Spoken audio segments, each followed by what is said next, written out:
Assalamualaikum warahmatullahi wabarakatuh. Bismillahirrahmanirrahim. Ashhadu an la ilaha illallah wa ashhadu anna Muhammadar Rasulullah. Allahumma salli ala sayyidina Muhammad wa ala ali sayyidina Muhammad. Rabbi israh li sadri wa yassir li amri wahlul 'uqdatam min lisani yafqahu qawli. Amin. Bismillahirrahmanirrahim. Salam ta'zimku buat para sahabat jamaah Uribi Allah dimanapun Anda berada, baik yang ada di dalam dan yang ada di luar negeri. Semoga kita semua senantiasa di dalam lindungan Allah Subhanahu wa ta'ala. Amin ya rabbal alamin. Sebelum kita mulai pengkajian ini, marilah kita gemahkan bersama salawat dalimin daf'ul bala. Allahumma salli ala sayyidina Muhammad wa asghil zalimin bil zalimin.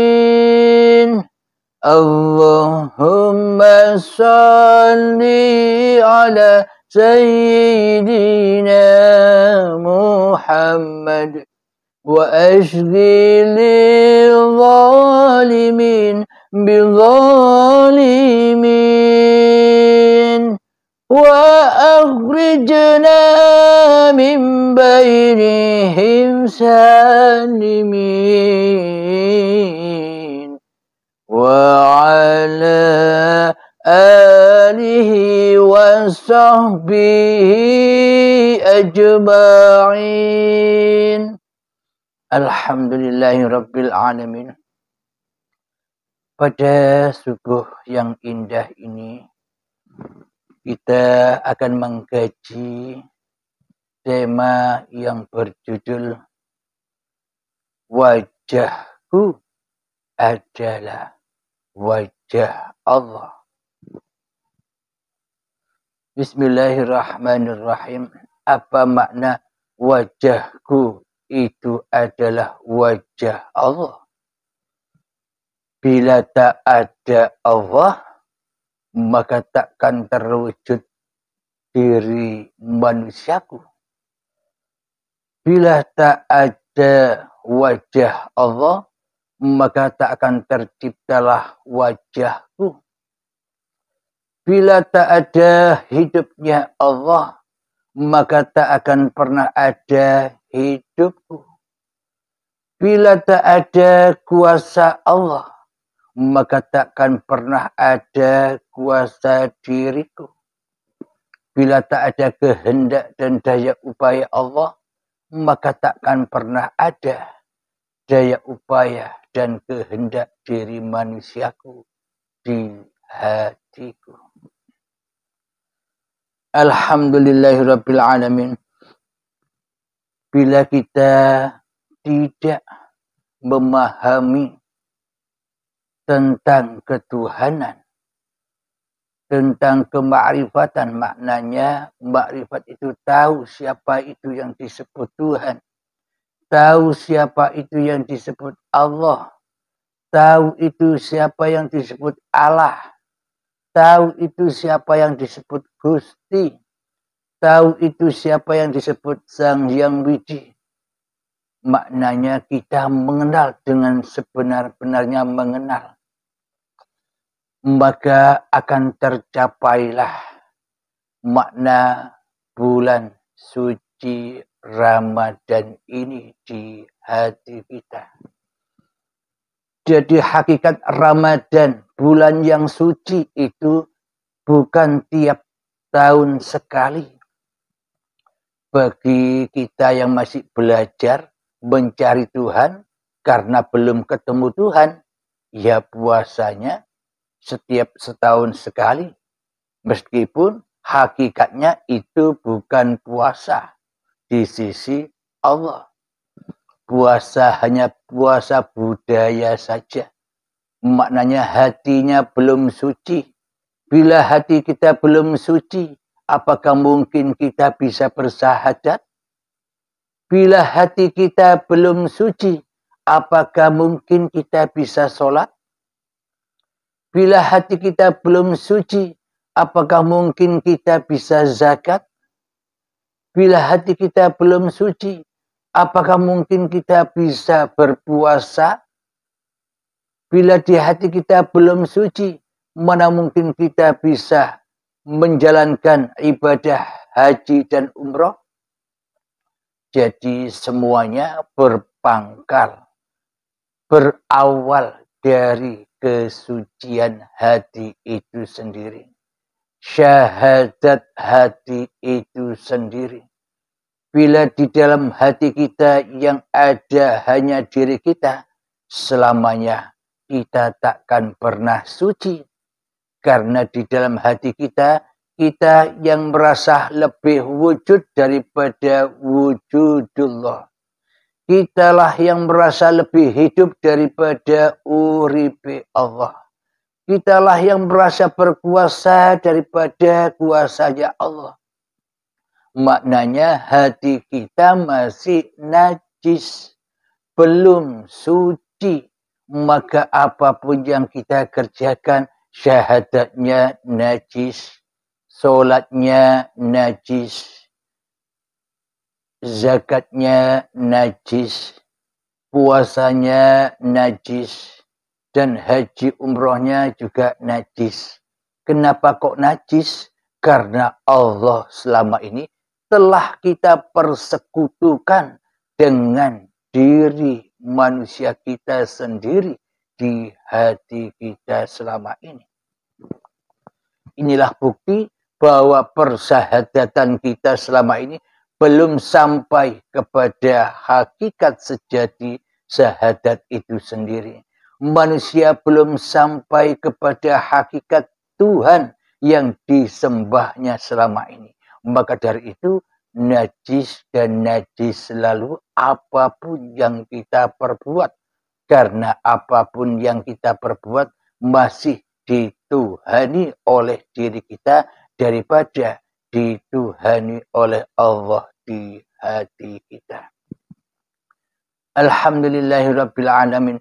Bila syahadat ini tidak lurus pancar kepada Allah, bila syahadat yang ada di dalam hati kita ini tidak lurus pada uripe Allah, maka selamanya kesucian itu takkan pernah ada, takkan pernah tercipta. Karena selama ini kitalah yang merasa suci daripada sucinya Allah. Kita merasa lebih akbar dari akbarnya Allah. Kita merasa lebih mulia di dalam hati kita daripada mulianya Allah di hati kita. Alhamdulillahirrabbilalamin. Untuk mengkaji wajahku adalah wajah Allah. Kita kutipkan di dalam doa iftitah. A'udzu billahi minasyaitonir rajim. Bismillahirrahmanirrahim. Allahu akbar kabiran walhamdulillahi katsiran. Yang artinya Allah Maha Besar dengan sebesar-besarnya. Segala puji bagi Allah dengan pujian yang banyak.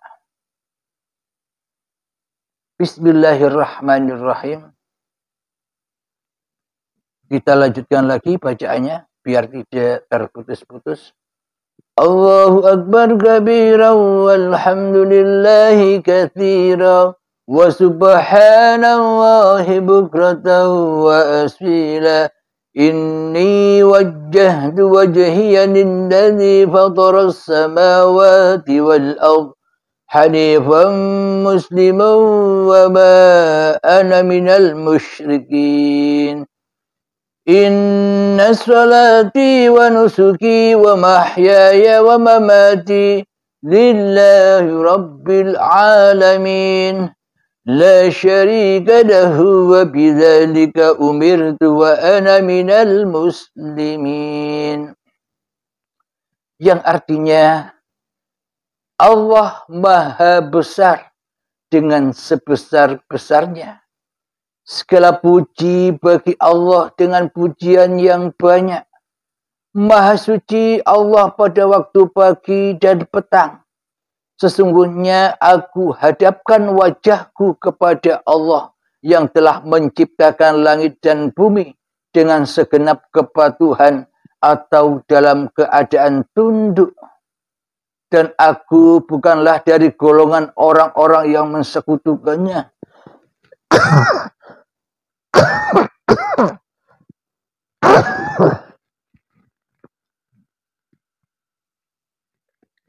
Sesungguhnya salatku, ibadahku, hidup alhamdulillahirabbil alamin.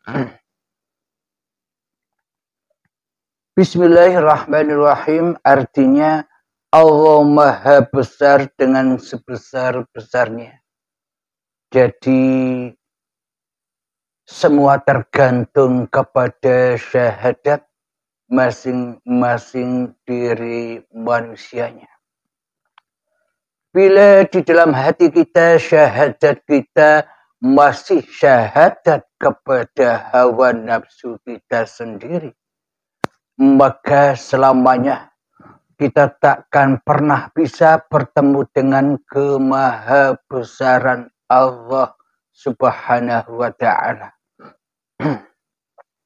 Bila syahadat yang ada di dalam hati kita ini masih syahadat palsu, syahadat kemanusiaannya, syahadat hawa nafsunya, maka selamanya yang dimaha besar-besarkan di dalam hati kita bukanlah Allah.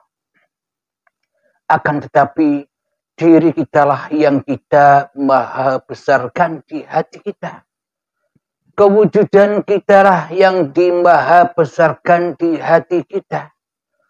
Kehidupan kitalah yang dimaha besarkan di hati kita. Kekuasaan kitalah yang dimaha besarkan di hati kita. Bila syahadat yang ada di dalam hati kita masih syahadat yang palsu. Segala puji bagi Allah dengan pujian yang banyak. Bila syahadat di dalam hati kita syahadatnya hawa nafsu, maka hawa nafsu haus oleh segala puja dan puji dari makhluknya. Tak akan sampai puja dan puji itu kepada Allah yang maha suci. Tak akan sampai puja dan puji itu kepada Allah yang maha besar. Bila di dalam hati kita yang maha besar, yang maha wujud, yang maha hidup, dan yang maha berkuasa masih syahadat diri kita sendiri selama ini. Maha suci Allah pada waktu pagi dan petang. Allah maha suci atas pagi dan petang. Maknanya bagaimana mungkin Allah maha suci di saat pagi dan petang. Bila syahadat kita masih syahadatnya Abdul Halim yang merasa hidup, yang merasa wujud, yang merasa berkuasa, pasti yang tersucikan di hatiku di saat pagi dan petang ya Abdul Halimnya yang maha suci. Bukan Allah yang maha suci karena syahadat yang selama ini aku peluk. Karena syahadat yang selama ini aku rengkuh di dalam hatiku masih syahadatnya Abdul Halim. Maka selamanya takkan bisa mencapai kesucian Allah bila yang suci di dalam hatiku masih Abdul Halimnya di dalam persyahadatannya.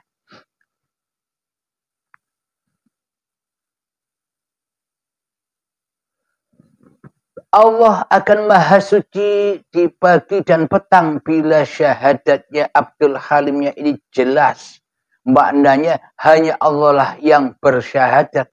Hanya Allah lah yang menyaksikan Abdul Halimnya dan menyaksikan semua ciptaannya. Maka maha sucilah Allah dari diri Abdul Halimnya di hatinya.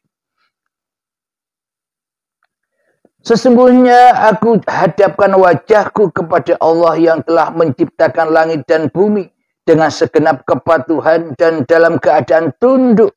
Dan aku bukanlah dari golongan orang-orang yang mensekutukannya. Maknanya, jika tak ada wajah Allah, maknanya bila tak ada uripi Allah, apakah wajahku Halim? Apakah wajah-wajah Anda? Dan apakah wajah-wajah seluruh manusia? Dan apakah wajah-wajah seluruh alam semesta yang telah diciptakan Allah ini akan terwujud bila tak ada wajahullah? Maknanya wajah-wajah yang ada di alam semesta inilah dirahasiai. Di baliknya ada rahasia Allah sebagai penciptanya. Wajah-wajah yang ada di alam semesta inilah di baliknya dirajai oleh wajahullah. Wajahnya Allah sendiri. Maknanya wajahnya Allah sendiri ini adalah uripe Allah yang menghidupi, yang menggelar seluruh alam semesta ini. Jadi bila hati kita masih bersyahadat atas Abdul Halimnya, maka tentunya wajah yang disebut di doa iftidah itu ya wajahnya Abdul Halim yang bisa disaksikan, yang maha dibesarkan di hati Abdul Halimnya. Takkan mungkin Abdul Halim bisa menyaksikan wajahullah bila syahadat di dalam hatinya masih syahadat Abdul Halimnya, masih syahadat li nafsi. Maka selamanya Abdul Halim termasuk golongan orang-orang yang musyrik, yang di hatinya selalu mensekutukan Allah dengan diri Abdul Halimnya. Maknanya mensekutukan Allah itu bagaimana sih? Bila di dalam hati kita yang wujud bukan Allah, yang wujud hanyalah manusia, selamanya Abdul Halim selalu mensekutukan Allah dengan diri Abdul Halimnya di hatinya. Maka bila demikian, hancur leburlah apapun yang kita amalkan. Sholatnya hancur terbakar, syahadatnya hancur terbakar, zakatnya hancur terbakar, sholatnya hancur terbakar, puasanya hancur terbakar, dan semuanya terbakar di dalam an-nar. Yaitulah neraka itu. Yang berbahan bakar badan-badan manusia dan hati yang gelap. Hati yang keras melebihi kerasnya batu. Itulah jahanam di sisi Allah itu.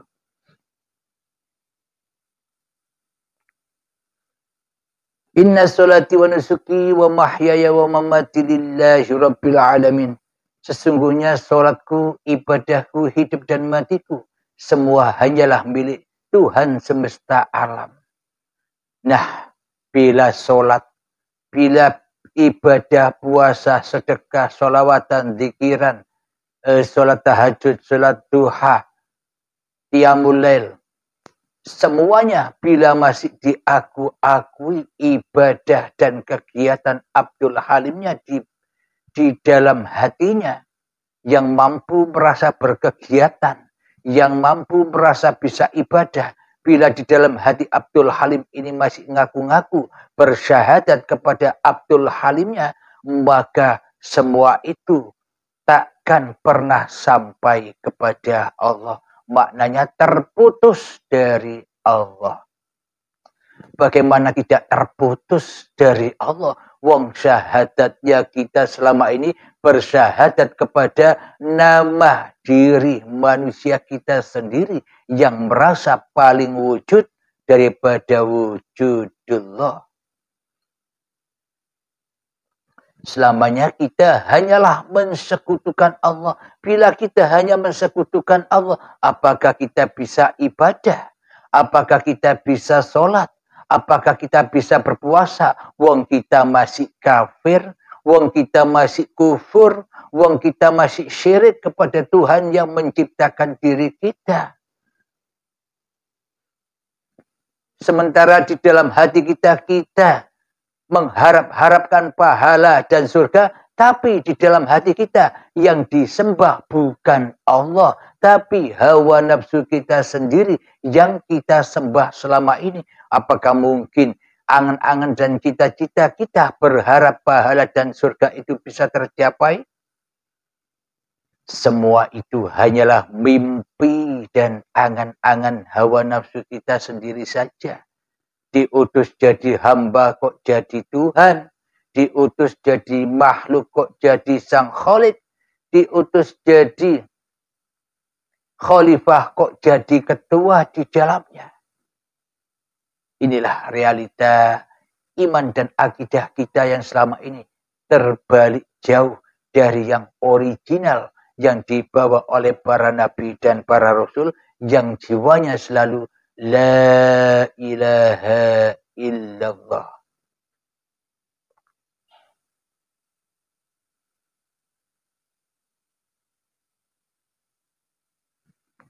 Bila di dalam hati kita tidak mensekutukan Allah dengan diri manusia kita, bila di dalam hati kita tidak mensekutukan wajah Allah dengan wajah kita, bila di dalam hati kita sudah tidak mensekutukan lagi hidupnya Allah dengan hidup kita, bila di dalam hati kita sudah tidak mensekutukan lagi kuasa Allah dengan kuasa diri manusia kita,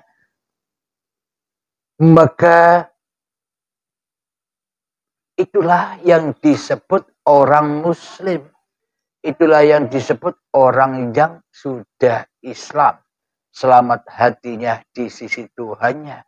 Selamat kepada lillahi ta'alanya daripada ketersesatan linafsinya selama ini. Maka dari itu inilah pondasi-pondasi akidah dan keimanan serta agama kita. Bila pondasi ini tak ada, bila pondasi ini tak tertancap di hati kita, mana mungkin kita disebut sudah beragama. Maknanya kita masih ingkar, masih syirik, masih mensekutukan Allah dengan diri kita di hati kita. Itulah realita yang kita alami selama ini. Alhamdulillahirabbil alamin. Semoga dengan kajian yang singkat ini akan membuka mata hati kita semua. Amin ya rabbal alamin. Sebelum kita akhiri, marilah gemakan salawat zalimin daf'ul bala.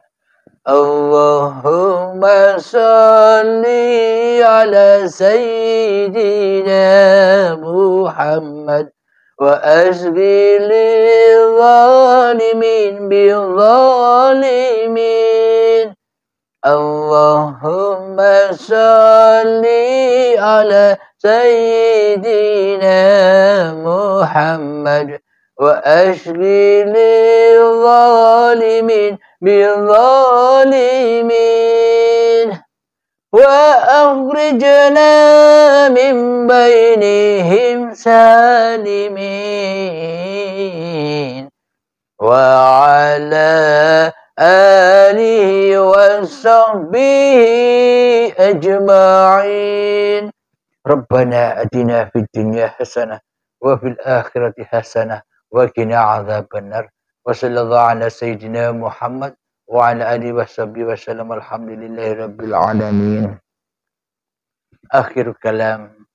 Assalamualaikum warahmatullahi wabarakatuh.